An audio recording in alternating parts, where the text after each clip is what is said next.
Welcome to Jamb 2011 economics past question number 15.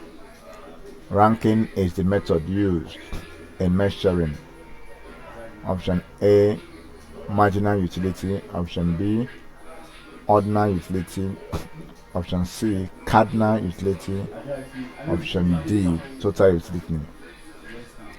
Now, if you look at the ordinal utility,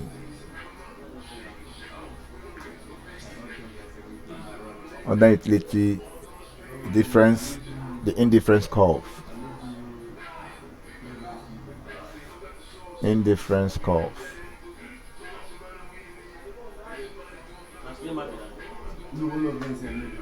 Indifference curve assumes that the utility can only be expressed ordinally.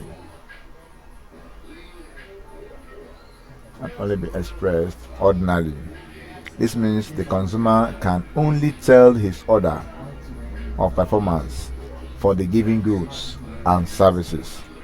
So from the options, ordinal utility, which is option B, is the correct answer. Thank you, and please subscribe for more past questions.